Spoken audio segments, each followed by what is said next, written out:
Welcome to TG24 TV. నేను సుమలత. 10 సంవత్సరాల BRS పాలన ఉద్యమకారుల ఆశలను అడియాశలు చేసిందని తెలంగాణ ఇచ్చిన సోనియమ్మ రుణం తీర్చుకోవాలని ఉద్యమకారుల జేఏసీ రాష్ట్ర ప్రధాన కార్యదర్శి బత్తుల సోమయ్య అన్నారు. ఉద్యమకారుల సమస్యలను మెమోరాండం రూపంలో ఖమ్మం జిల్లా కలెక్టర్ కార్యాలయ అధికారులకు అందజేశారు.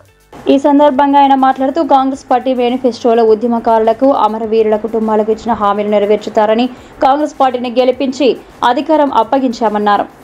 ఆనాటి నుండి హామీలు అమలు చేస్తారని కొండంత ఆశతో ఎదురు చూస్తున్నామని, కేసీఆర్ కుటుంబం ఉపయోగం లేని ప్రాజెక్టుల పేరుతో కమిషన్ల కోసం రాష్ట్రాన్ని అప్పులపాలు చేసి ఉద్యమకారులను విస్మరించారన్నారు.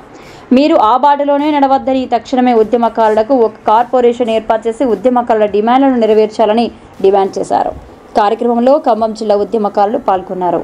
60 సంవత్సరాల నుంచి సీమాంధ్ర వలసవాదుల పెత్తనానికి వ్యతిరేకంగా తెలంగాణ ఉద్యమకారులు, విద్యార్థులు, మేధావులు, సంబంధ జాతి వాళ్ళందరూ కూడా ప్రాణాలు రక్తతర్పణ చేసి ఎన్నో పోరాటాలు చేసి 1200 మంది ఆత్మ బలిదానాలు చేసుకొని వందలాది మంది జైళ్లలో పడి ఆంధ్ర లాఠీలకి తూటాలకి బలై తెలంగాణ రాష్ట్రాన్ని సాధించడం జరిగింది.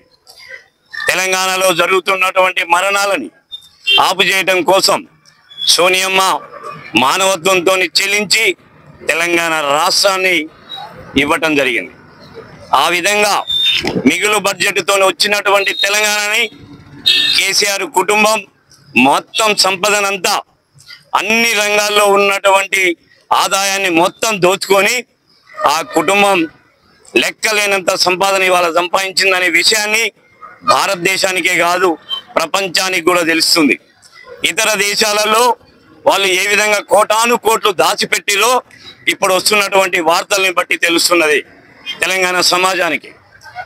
ఆ విధంగా సంపాదించుకున్నటువంటి కేసీఆర్ తెలంగాణ ఉద్యమకారులను కానీ, నిరుద్యోగులను కానీ, అమరవీరుల కుటుంబాలను కానీ గాలి కొదిలేసిండు. ఆ పరిస్థితులని ఆసరా చేసుకున్నటువంటి కాంగ్రెస్ పార్టీ తెలంగాణ ప్రజలకి కేసీఆర్ మీద ఉన్న వ్యతిరేకతని ఆసరా చేసుకొని తెలంగాణ సమస్యలు ఉద్యమకారులకి, అమరవీరుల కుటుంబాలకి మేము కడుపులో పెట్టుకొని చూసుకుంటాం, భద్రత కల్పిస్తాం అని చెప్పని మేనిఫెస్టోలో 250 గజాలు ప్రతి ఉద్యమకారుడికి 25,000 రూపాయలు పెన్షన్ ఇస్తామని చెప్పి సోనియా గాంధీ, రాహుల్ గాంధీ, ప్రియాంక గాంధీ హామీ ఇచ్చారు. కాబట్టి ఉద్యమ కుటుంబాలు కానీ, నిరుద్యోగులు కానీ, తెలంగాణ సమాజం మొత్తం కూడా కాంగ్రెస్ వైపు మళ్ళీ గంప గుత్తగా ఓట్లేసి కాంగ్రెస్ పార్టీని అధికారంలోకి తీసుకొచ్చి 2 సంవత్సరాలైంది. ఇక్కడ ఉన్నటువంటి పాలకులు ఎంతసేపు ఉన్నా సరే వాళ్ళు ఇచ్చినటువంటి 6 గ్యారంటీల మాత్రమే దృష్టి పెడుతున్నారు. ఈ రాష్ట్రాన్ని ఏలటానికి, ఈ పవర్ రావడానికి, ఈ పార్టీ అధికారంలోకి రావడానికి ఎవరైతే కారకులో వాళ్ళని మాత్రం పట్టించుకున్న పాపన పోలేదు రేవంత్ రెడ్డి గారు.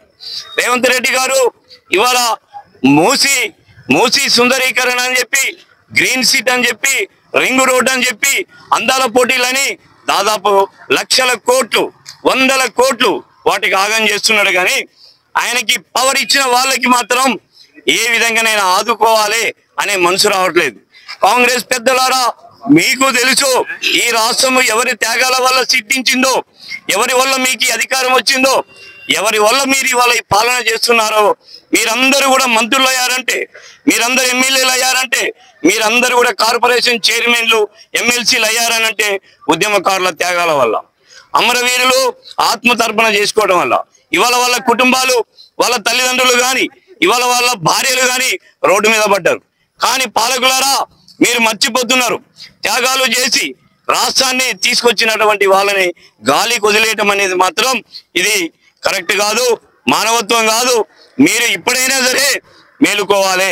మీ కోటరీ కోసం మీరు మంత్రులను ఎట్లా ఇప్పించుకోవాలి, వాళ్ళకి ఎట్లా కాంట్రాక్టర్లు ఇప్పించుకోవాలి, వాళ్ళకి ఎట్లా కార్పొరేషన్లు ఇప్పించాలనే ఆలోచనే ఉంది తప్ప మీరు మాత్రం ఉద్యమకారులని, అమరవీరుల తల్లిదండ్రులని ఎట్లా ఓదార్చాలి, ఎట్లా ఆదుకోవాలి, ఈ తెలంగాణ ఫలాలు వాళ్ళకి ఏ విధంగా అందాలి అనే ఆలోచన మాత్రం మీరు చేయట్లేదు.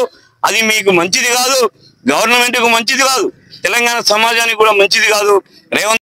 రేపు జూన్ 2వ తారీఖు నాడు గనక ఉద్యమకారుల కార్పొరేషన్ కనుక ఏర్పాటు చేయకపోతే కేసీఆర్ కి ఏకతీత పట్టిందో ఖచ్చితంగా కాంగ్రెస్ పార్టీని రేవంత్ రెడ్డిని కూడా తీసుకెళ్లి ఆ మూసీ నదిలో కలుపుతామని చెప్పని ఈ సందర్భంగా మేము హెచ్చరిక చేస్తున్నాం. మేము ఖచ్చితంగా అన్నది అన్నట్టుగా ఆంధ్ర వలసవాదులకి దెబ్బలు తిని మేము ప్రాణాలు అర్పించి ఎట్లయితే రాష్ట్రాన్ని సాధించుకున్నామో, ఎట్లనైతే కేసీఆర్ చేస్తే పొందబెట్టినామో, రేపు కాంగ్రెస్ పార్టీని కానీ రేపు రేవంత్ రెడ్డిని కూడా ఖచ్చితంగా మా డిమాండ్స్, మా హక్కుల్ని, మా ఆస్తిని, మా తెలంగాణ అమరవీరులకి, మా తెలంగాణ అమరవీరుల తల్లిదండ్రులకి, మా ఉద్యమకారులకు గనక చెందకపోతే మేము ఖచ్చితంగా రాజకీయ నిర్ణయం తీసుకోవాల్సి వస్తుంది. జూన్ 2వ తారీఖు నాడు కాంగ్రెస్ పార్టీ అధికారికంగా కార్పొరేషన్ కనుక ఏర్పాటు చేయకపోతే ఉద్యమకారులు కానీ అమరవీరుల కుటుంబాలు కానీ రాజకీయ నిర్ణయం కనుక తీసుకున్నట్టయితే రాష్ట్రం అల్లకల్లోలం అవుతుంది. మీ గవర్నమెంట్ ఉండదు, దిగిపోతుంది. మళ్ళీ మీరు కేసీఆర్ కి బంగారు పల్లెంలో పెట్టి ఇచ్చినటువంటి పరిస్థితి రానియొద్దు అని చెప్పని మేము ప్రభుత్వానికి హెచ్చరిక చేస్తున్నాం. జై తెలంగాణ, తెలంగాణ, జై తెలంగాణ.